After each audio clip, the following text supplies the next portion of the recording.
हाय बच्चों, आज हम लोग करने वाले हैं competency based questions from the metals and non metals chapter. तो चलिए शुरू करते हैं। First question on your screen.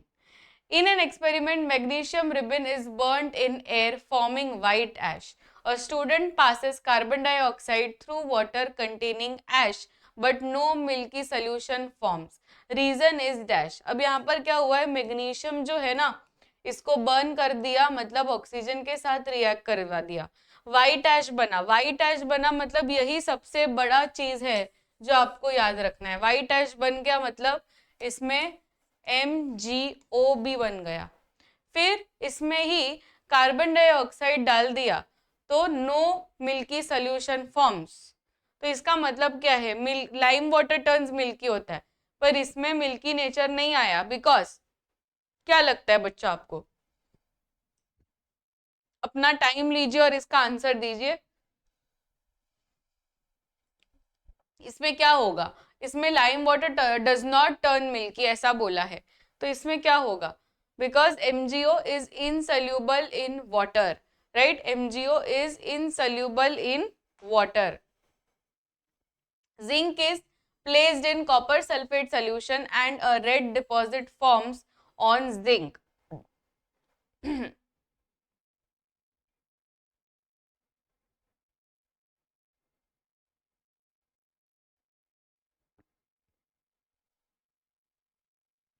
Zinc is placed in copper sulfate solution, ठीक है? Zinc is placed in copper sulfate solution and a red deposit forms on the zinc. Red deposit forms on the zinc. तो इसमें हमें क्या समझता है? क्या पहले सबसे पहले तो ये देख लो कि जिंक और कॉपर सल्फेट का रिएक्शन पॉसिबल है क्या? जिंक एंड कॉपर सल्फेट का रिएक्शन पॉसिबल है?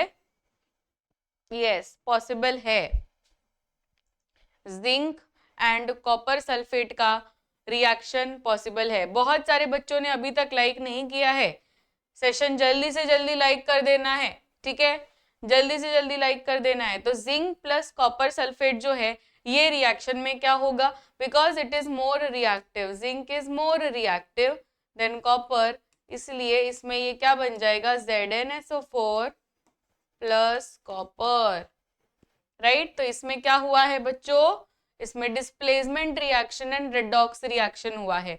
डिस्प्लेसमेंट क्यों? बिकॉज एक बार सिंगल एक्सचेंज ऑफर हुआ है, तो it is displacement and redox reaction.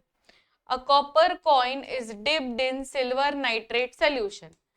Copper coin is dipped in silver nitrate solution. No reaction occurs. इसमें उल्टा दिया है,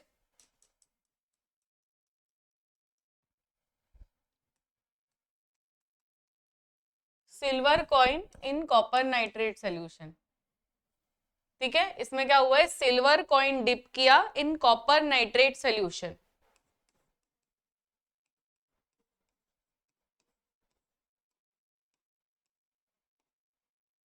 तो क्या होगा?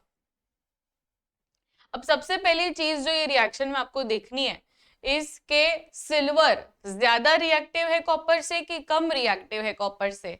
According to the reactivity series बच्चों, कौन ज्यादा रिएक्टिव है? कॉपर ज्यादा रिएक्टिव है कि सिल्वर ज्यादा रिएक्टिव है?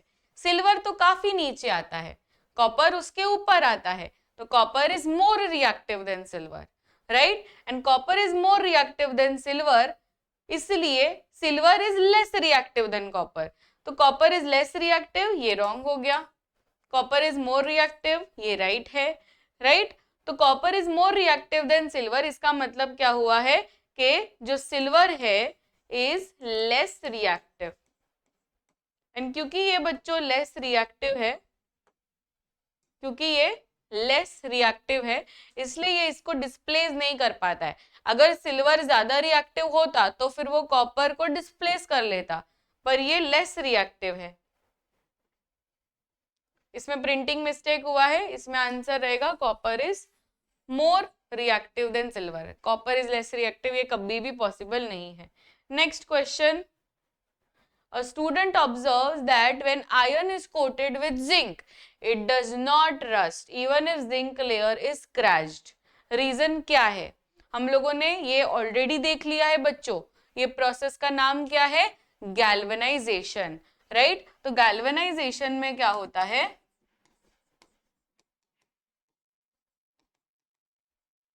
गैल्वेनाइजेशन में जिंक का कोटिंग हो जाता है ऑन आयरन, जिंक का कोटिंग हो जाता है ऑन आयरन, एंड ये जो कोटिंग हो जाता है इससे प्रॉपरली गैल्वेनाइजेशन हो जाएगा, एंड आयरन को जरा भी रस्टिंग नहीं होगा, करोजन नहीं होगा। तो इसमें क्या हुआ है? Zinc act as a sacrificial anode, मतलब एक तरीके से वो खुद का बलि चढ़ा रहा है कि ठीक है मेरे पे आ जाओ पर मैं आयरन को कुछ नहीं होने दूंगा, ठीक है। तो zinc acts as a protective layer. During the extraction of aluminium, aluminium oxide is dissolved in cryolite. This is done due to, अब ये मैंने आप लोगों को ऑलरेडी बता दिया था, हम क्रायोलाइट क्यों इस्तेमाल करते हैं, ये क्वेश्चन ऑलरेडी आ चुका है। लेट्स चेक किसको याद है। क्रायोलाइट हम दो रीजन से डालते हैं, एल्यूमिनियम के एक्सट्रैक्शन में हम लोग क्रायोलाइट दो रीजन से डालते हैं। सबसे पहले सारे बच्चे लाइक कर दीजिए सेशन को, जिन्होंने भी अभी तक लाइक नहीं किया बहुत बड़ा पाप मिलेगा आपको, ठीक है। तो इसका बताइए पहले, क्रायोलाइट जो है वो हम दो रीजन से डालते हैं। एक तो जो मेल्टिंग पॉइंट है उसको कम करने के लिए, राइट, मेल्टिंग पॉइंट को रिड्यूस करने के लिए, एंड दूसरा है कि उसका कंडक्टिविटी बढ़ जाए, कंडक्टिविटी बढ़ जाए एंड मेल्टिंग पॉइंट रिड्यूस हो जाए। तो आंसर क्या रहेगा? ऑप्शन डी, ऑप्शन डी, क्योंकि हमें मेल्टिंग पॉइंट भी कम करना है एंड कंडक्टिविटी भी इंक्रीज करना है, तो दोनों ऑप्शंस राइट है। चलिए एक्स वाले क्वेश्चंस आ चुके हैं। एक्स वाले क्वेश्चंस एक्सपेरिमेंटल बेस्ड क्वेश्चंस में बहुत इंपॉर्टेंट है। चलिए आपके स्क्रीन पर ऑलरेडी क्वेश्चन आ चुका है। A metal X reacts with oxygen to form X2O3। अब इससे ही आपको समझ जाना चाहिए कि कौन से मेटल की बात हो रही है। It reacts with HCl to release hydrogen gas. Identify the metal. अब देखो यहाँ पर बहुत ही बड़ा हिंट आपको दे दिया है, X2O3। ये कौन सा, मतलब क्या बनाता है ये? या तो देखो एल्यूमिनियम होगा, या तो कैल्शियम, कॉपर, या तो मैग्नीशियम। अब सभी का ऑक्साइड अगर हम देखें तो मैग्नीशियम का ऑक्साइड हम कैसे लिखते हैं? मैग्नीशियम का ऑक्साइड इज MgO, कॉपर का ऑक्साइड CuO, कैल्शियम का ऑक्साइड CaO, सिर्फ एल्यूमिनियम का ऑक्साइड Al2O3 होता है कि नहीं? एल्यूमिनियम का ऑक्साइड Al2O3 होता है। तो आंसर क्या रहेगा बच्चों? It is aluminium, Al2O3। तो एक्स मेटल कौन है? एल्यूमिनियम।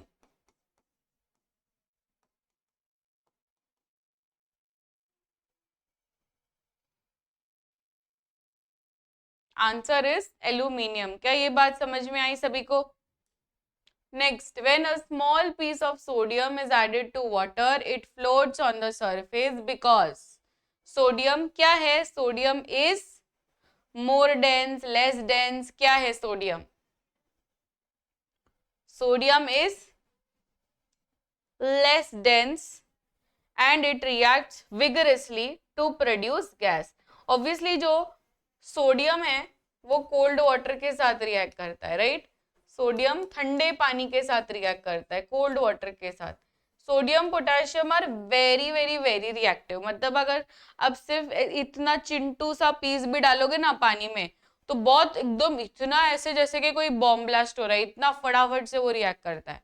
तो इसका मतलब है it is very very vigorous, बहुत ज्यादा विगरस रिएक्शन होता है कि नहीं? बहुत ज्यादा विगरस रिएक्शन होता है। Both A and B will be the right answer. In an experiment, lead nitrate is heated and brown fumes are observed. Lead nitrate is heated and brown fumes are observed. तो क्या होगा? These fumes are of dash. Brown fumes आ गया तो बात ही खत्म हो गई यहाँ पर। ब्राउन फ्यूम्स का मतलब क्या है बच्चों?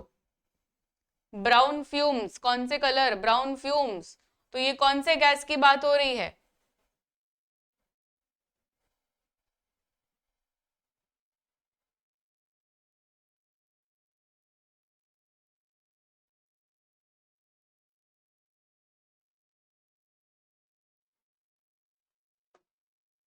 ब्राउन फ्यूम्स में क्या होगा? Very good, it is NO2 gas, nitrogen dioxide gas, ये होता है ब्राउन फ्यूम्स।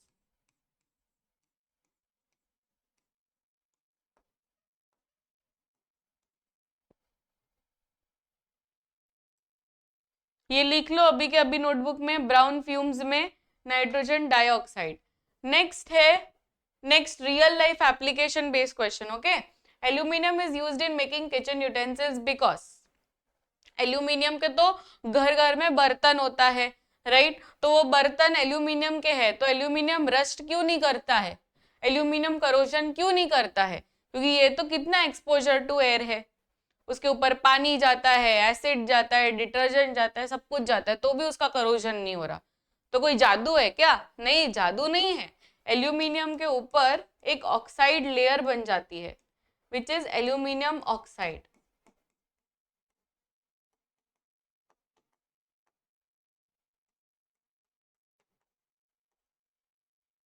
एंड ये एक प्रोटेक्टिव लेयर, ऑक्साइड लेयर बन जाती है, जो इसको प्रोटेक्ट करेगा from further corrosion.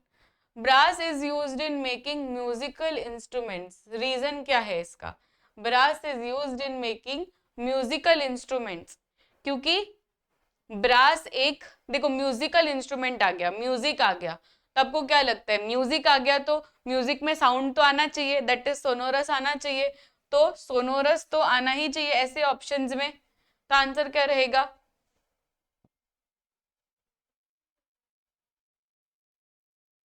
Soft and sonorous. Sonorous मतलब क्या? कि ये म्यूजिक यानी साउंड प्रोड्यूसिंग रहेगा, इसलिए ये म्यूजिकल इंस्ट्रूमेंट्स में यूज करते हैं। Duralumin is used in aircraft construction because, अब ये एयरक्राफ्ट में देखो, भले आपको पता ना हो इसके मतलब, पर आपको इतना तो पता है कि एयरक्राफ्ट मतलब प्लेन, तो अगर उसमें यूज हो रहा है तो इसका मतलब क्या है, उसका कुछ तो ऐसा कैरेक्टरिस्टिक होना चाहिए। तो इसमें क्या लिखोगे? Light weight, strong and corrosion resistant, के cheap and brittle, reactive with water, के नॉन मेटालिक, क्या रहेगा answer? It will B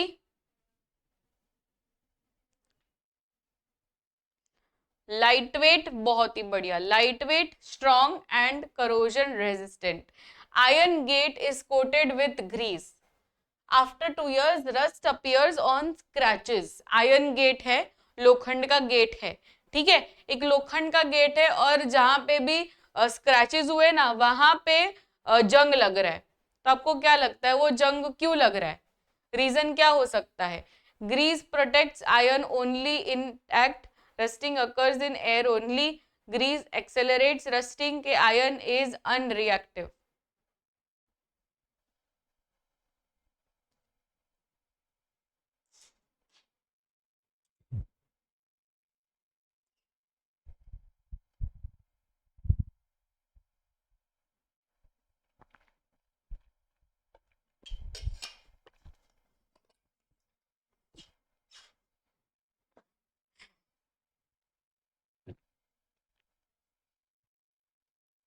Greece protects iron only if intact, अगर ग्रीस निकल गया, फॉर एग्जांपल ये लोखंड है, ठीक है, इसके ऊपर ग्रीस लगाया था,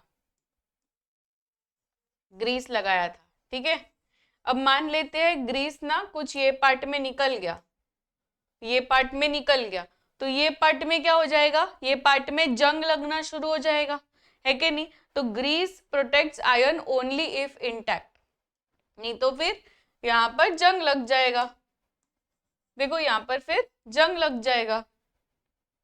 Copper pipes in plumbing develops green coating after long use because copper after corrosion, what does it become बच्चों? Copper after corrosion, what does it become?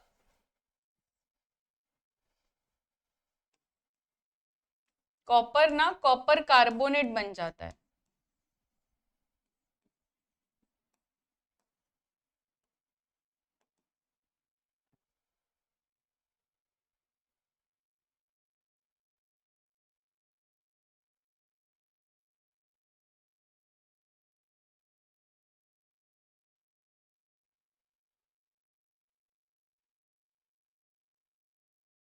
formation of basic copper carbonate. A student observes sodium floating and fizzing in water, whereas magnesium sinks and reacts slowly. Explanation: A student observes a sodium floating and fizzing in water. मतलब sodium को अगर पानी में डाला तो ऐसा float होता हुआ दिखा, जबकि मैग्नीशियम को डाला तो वो सिंक हो गया. तो इससे हमें क्या समझता है? Sodium is less dense and more reactive, so magnesium is more dense and less reactive, more dense and less reactive, और ये ज्यादा dense and more reactive. दोनों सही है, दोनों स्टेटमेंट सही है. आपको क्या लगता है कौन सा स्टेटमेंट सही है बच्चों? कौन सा स्टेटमेंट सही है? एक बार रीड करिए और बताइए क्या लगता है कौन सा स्टेटमेंट सही है. इसमें बोला है सोडियम इज लेस डेंस, जिसमें बोला है magnesium is more dense, and इसलिए वो वजन से ही वो नीचे जा रहा है.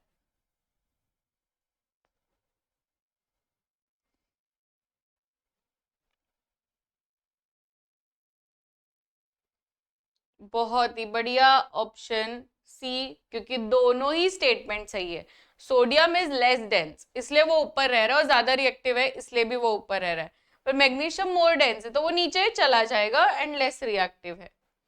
Stainless steel does not rust because, does not rust बोला है because contains chromium forming protective oxide, contains zinc, it is malleable, it is soft.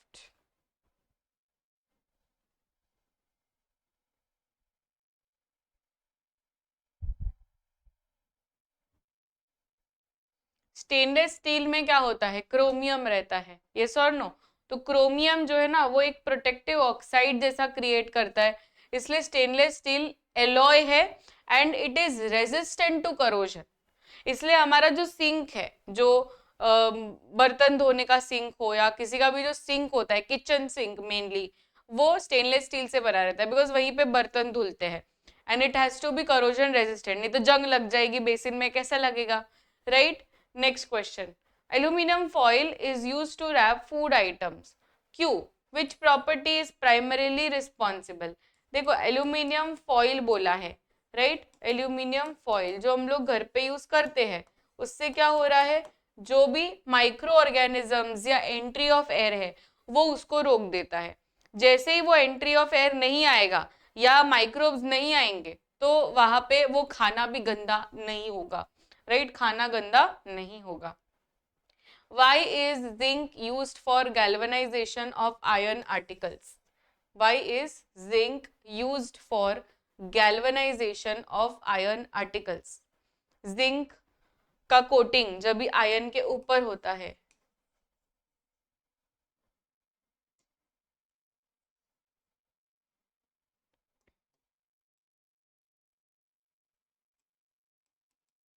इस प्रोसेस को गैल्वेनाइजेशन कहते हैं.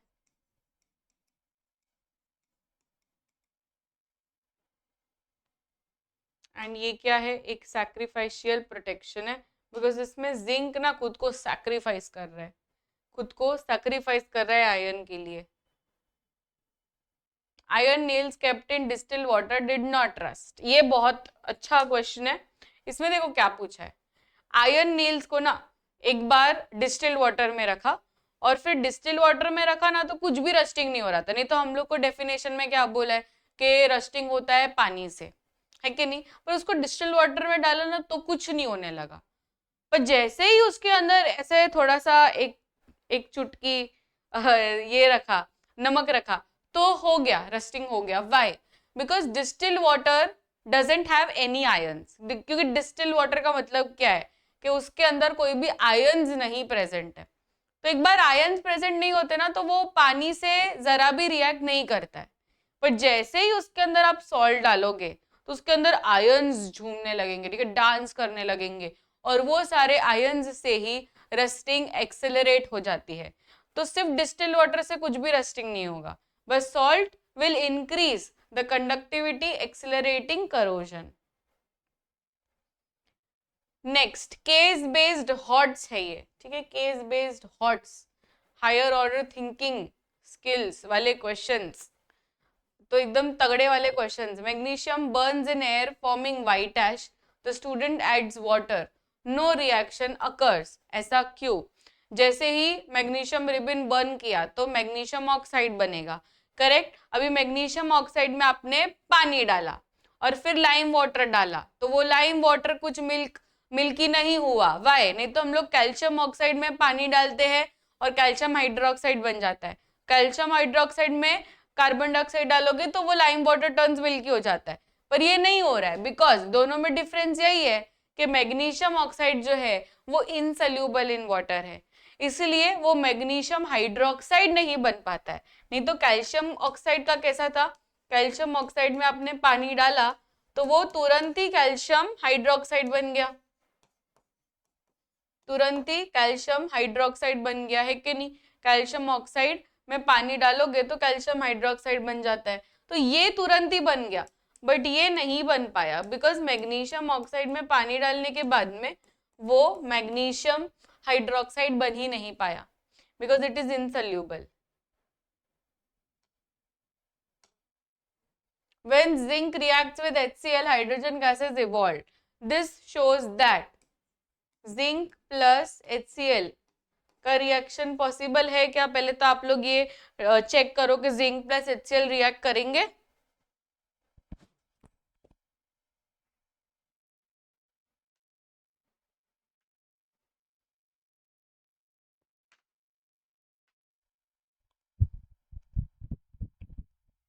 करेंगे, ओके। क्यों करेंगे? क्योंकि zinc is more reactive then hydrogen, तो ये जिंक जो है ये हाइड्रोजन की जगह ले लेगा एंड ZnCl2 बना लेगा एंड हाइड्रोजन बेचारा अकेला रह जाएगा।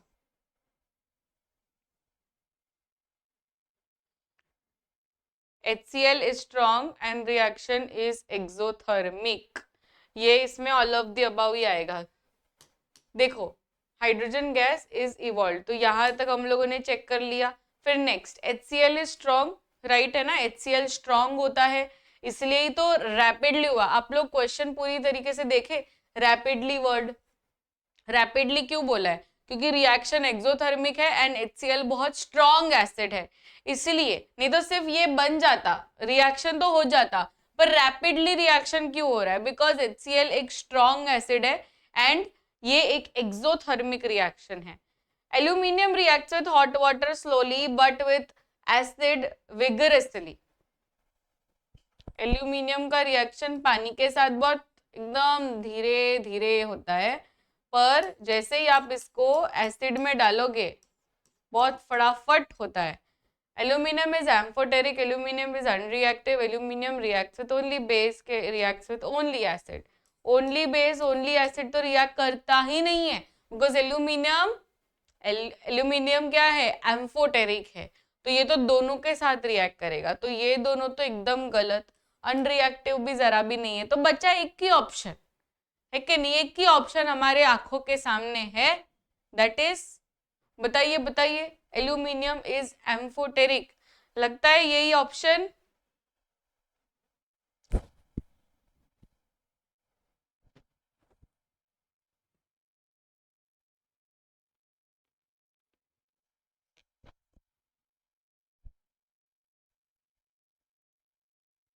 बहुत ही बढ़िया, option A is the correct answer. When iron is dipped in copper sulfate solution, ये बहुत ही फेवरेट क्वेश्चन CBSE का। Iron plus copper sulphate solution, copper deposits on iron, the reaction is dash, oxidation, reduction, acid base, decomposition के precipitation. ये वाला reaction जब होगा तो क्या बनेगा? अब इसमें क्या होगा, जो आयरन है वो मोर रिएक्टिव है देन कॉपर। आयरन क्या है बच्चों? मोर reactive than copper. Iron is more reactive than copper and इसलिए क्या बन जाएगा इसमें? FeSO4 बन जाएगा एंड ये कॉपर अकेला रह जाएगा। तो reaction is oxidation and reduction के एसिड बेस के डिकम्पोजिशन के प्रेसिपिटेशन। आंसर क्या रहेगा इसमें?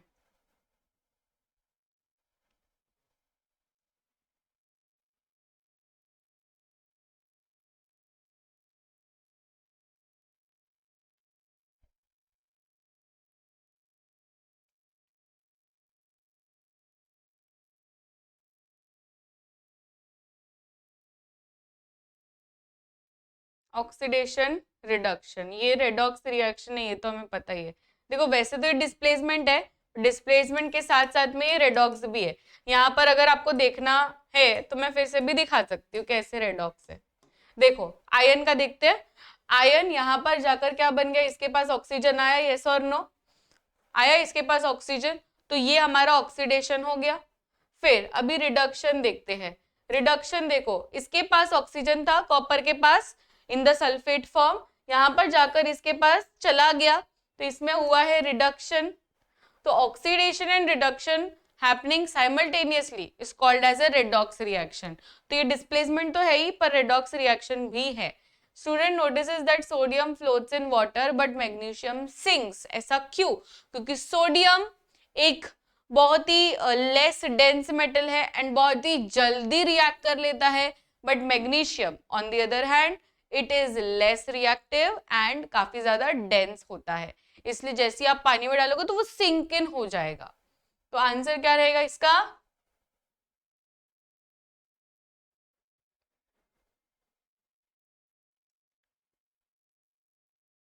वेरी गुड, ठीक है।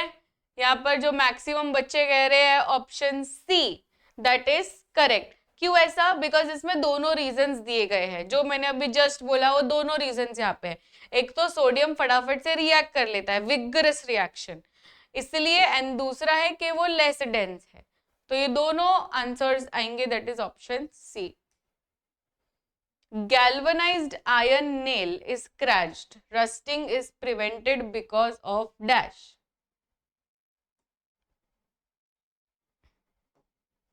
गैल्वनाइज्ड आयन, अभी गैल्वनाइज्ड आयन बोला है मतलब गैल्वनाइजेशन हो रखा है। रस्टिंग इज प्रिवेंटेड बिकॉज क्या हुआ है यहाँ पर? गैल्वनाइजेशन से आयन के ऊपर जिंक का कोटिंग आया, right?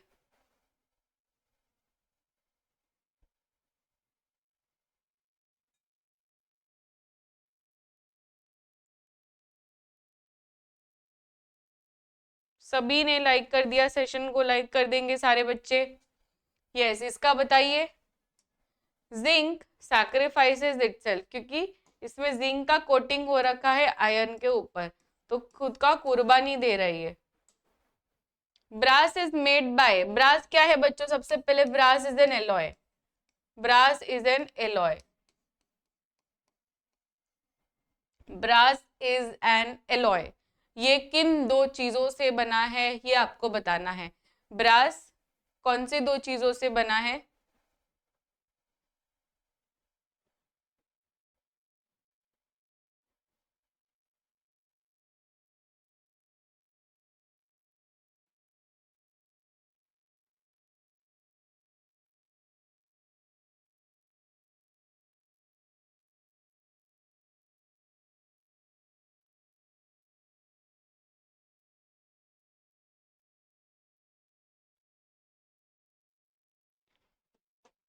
Copper and tin, copper and zinc, क्या होगा? Copper and zinc. Bronze is used in making statues because, फिर से ब्रास हो या ब्रॉन्ज हो या स्टेनलेस स्टील हो, ये सारे के सारे बच्चों एलॉयज होते हैं। तो ब्रॉन्ज क्यों यूज होता है स्टैचूज बनाने में? रेजिस्टेंट टू करोजन, के soft and sonorous, both A and B, के हार्ड एंड ब्रिटल। क्या होगा इसका answer?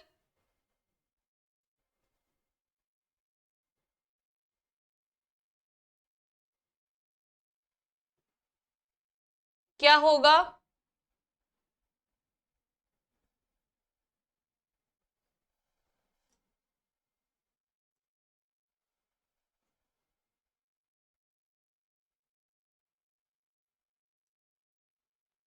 Very good, soft and sonorous है एंड रेजिस्टेंट टू करोजन है। Sodium is stored under kerosene to dash, sodium is stored under kerosene to dash, prevent reaction with moisture, के keep it reactive, enhance density, के make it safe to touch.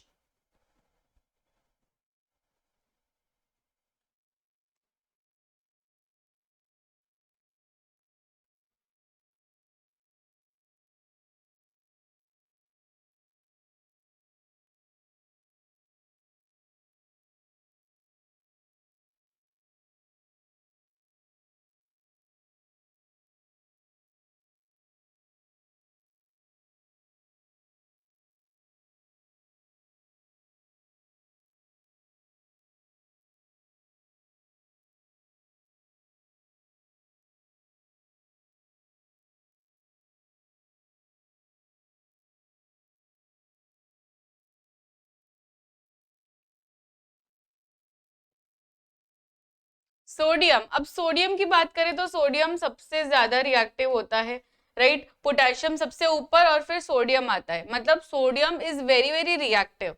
अब ये जो sodium है बच्चों, ये sodium को केरोसिन में डालना पड़ता है, क्योंकि अगर आप नॉर्मल उसको रखोगे ना तो या तो वो एयर से रिएक्ट कर लेगा, या तो वो मॉइस्चर के साथ रिएक्ट कर लेगा, या तो वो पानी के साथ रिएक्ट कर लेगा, इसलिए उसको केरोसिन के डब्बे में बंद करना पड़ता है, जिससे ये रिएक्शन स्टॉप हो जाए, right, prevent reaction.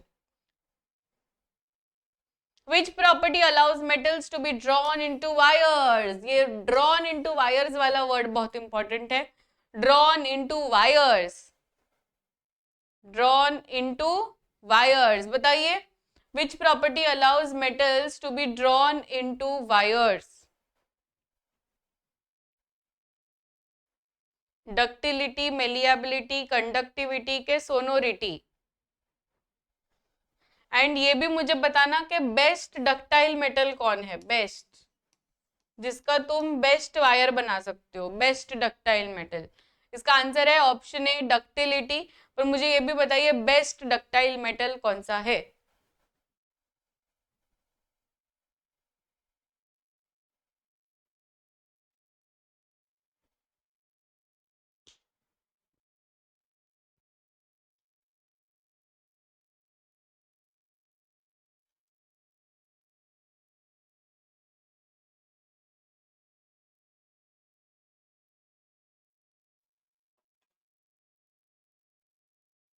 Silver, yes, gold है एंड सिल्वर है सबसे ज्यादा डक्टाइल। पर हम लोग जो वायर्स यूज करते हैं वो कॉपर के वायर्स यूज करते हैं, बिकॉज अगर सोने चांदी का वायर यूज करने लगे तो हो गया, फिर सुबह तो कोई वायर ही नहीं दिखेगा अपने को।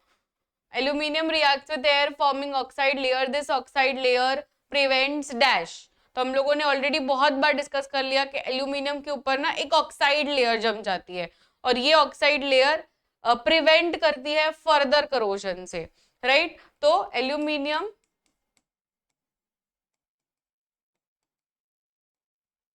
के ऊपर एक ऑक्साइड लेयर जमा हो जाती है, एंड ये oxide layer prevent further corrosion.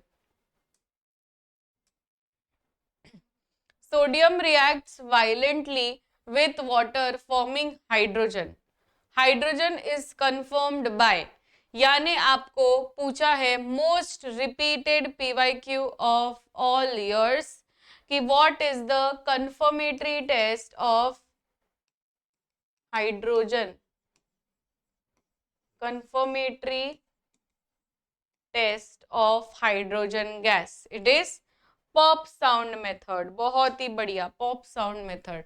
copper does not displace silver from AgNO3, this proves copper does not displace silver from AgNO3। copper उल्टा है, उल्टा उल्टा, क्वेश्चन ही उल्टा है।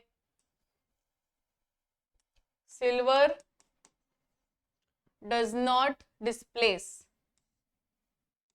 copper from copper nitrate। ऐसा क्यों? क्योंकि सिल्वर लेस रिएक्टिव है एंड कॉपर ज्यादा रिएक्टिव है। तो आंसर क्या आना चाहिए? Copper is more reactive, right, option B, that is copper is more reactive.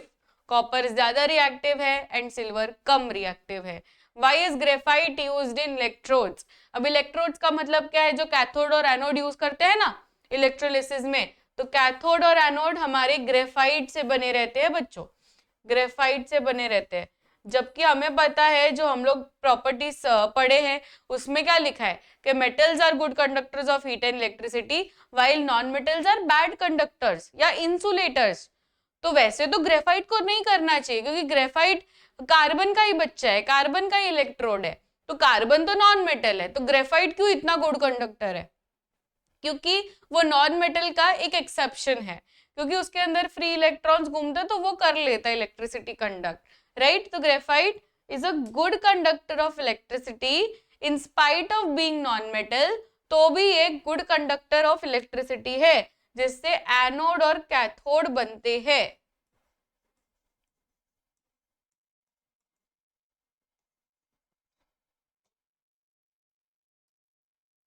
A piece of sodium metal is dropped in water. Observation: metal floats and moves on the surface. Why? क्योंकि sodium को अगर आपने पानी में डाला तो float क्यों होता है? क्योंकि वो लेस डेंस है। सबसे पहली चीज के वो लेस डेंस है पानी के साथ, राइट? एंड उसका बहुत जल्दी जल्दी रिएक्शन होता है। Hydrogen evolution propels metal. Propels मतलब मेटल मतलब वो उसको ऊपर उठाता है। आंसर क्या रहेगा बच्चों? बहुत ही ट्रिकी क्वेश्चन है। इसमें क्या है, सबसे पहली चीज के सोडियम इज लेस डेंस, इसलिए वो ऊपर रहता है। एंड दूसरी चीज के सोडियम जब भी पानी के साथ है, कोई भी मेटल ले लो यार, पानी के साथ जैसे ये लोग रिएक्ट करते हैं तो क्या बनाते हैं? Metal plus water gives you what? Hydrogen gas, right? इसमें हाइड्रोजन गैस रिलीज होता है, हाइड्रोक्साइड बनाते हैं और हाइड्रोजन गैस रिलीज होता है। ये जो हाइड्रोजन गैस है उसके बबल्स आसपास, मेटल्स के आसपास ऐसे जमा हो जाते हैं और वो बबल्स जो है ना वो उसको ऊपर उठा देते हैं, तो इससे वो ऊपर आ जाता है। तो आंसर क्या रहेगा इसका? Option C, that is sodium is less dense. And दूसरा बात है कि हाइड्रोजन गैस प्रोड्यूस होता है जो कि वो उसको ऊपर उठा लेता है। Which metal is used in making electrical wires? अभी के टाइम पे हमारे वायर्स किससे बने होते हैं?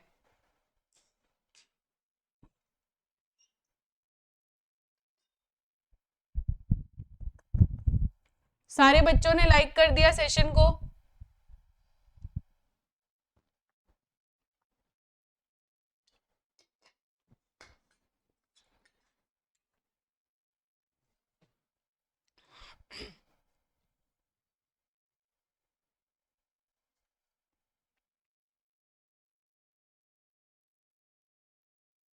Both B and C. Aluminium wires भी होते हैं एंड कॉपर वायर्स भी होते हैं। वैसे सबसे ज्यादा कॉपर यूज होता है, पर जहाँ पे कॉपर नहीं अवेलेबल तो एल्यूमिनियम भी यूज कर लेते हैं, क्योंकि aluminium is also very very cheap, तो एल्यूमिनियम वायर्स भी होते हैं। Which of the following is a soft malleable and ductile metal? Soft, malleable and ductile metal metal बोला है। अब सॉफ्ट मेटल में तो आपको समझ जाना चाहिए, फिर मेलिएबल भी पूछा है। अभी खाली सॉफ्ट बोलते तो हम लोग सोडियम पोटेशियम पे करते है कि नहीं? सोडियम पोटेशियम पे करते, खाली सॉफ्ट बोलते क्योंकि वो चाकू से भी ऐसे काटा जा सकता है। बट इसमें मेलिएबल एंड डक्टाइल भी बोला है, तो सोडियम पोटेशियम मेलिएबल और डक्टाइल तो नहीं है, राइट? तो मेलिएबल और डक्टाइल और सॉफ्ट भी है, तो क्या लगता है आपको? अभी भी बच्चे सही आंसर नहीं दे रहे हैं, क्या लगता है? थोड़ा दिमाग लगाओ यार। उसके वायर बन सकता है, उसका फॉइल बन सकता है, काफी ज्यादा सॉफ्ट भी है।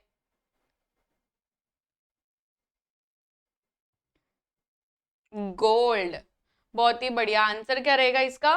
गोल्ड, क्योंकि गोल्ड सॉफ्ट मेटल भी है, बहुत ज्यादा सॉफ्ट है, एंड इसका तुम वायर भी बना सकते हो, फॉइल भी बना सकते हो, पर इसका थोड़ी बना सकते हो। सोडियम पोटेशियम का बना सकते हो? नहीं, राइट? तो इसका आंसर रहेगा गोल्ड। एंड एल्यूमिनियम, देखो एल्यूमिनियम मैलिएबल और डक्टाइल है बट सॉफ्ट नहीं है, काफी ज्यादा हार्ड मेटल है। तो ये तीनों वर्ड्स जो सूट हो रहे हैं वो सिर्फ और सिर्फ गोल्ड में हो रहा है। समझ में आया आंसर क्यों गोल्ड है? The oxide of metal turns red litmus blue. Red litmus blue, red litmus अगर ब्लू हो रहा है तो oxide of metal should be dash. Metallic oxides are, चलो चलो बोलो, metallic oxides are, metallic oxides are basic in nature. तो answer क्या आना चाहिए? Answer should be option B. Very good. Oxide of metals are basic in nature. Oxides of metals are basic in nature. Non-metallic oxides क्या होते हैं बच्चों? Non-metallic oxides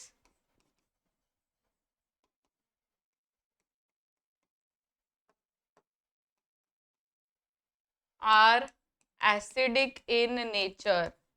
Non-metallic oxides are acidic in nature.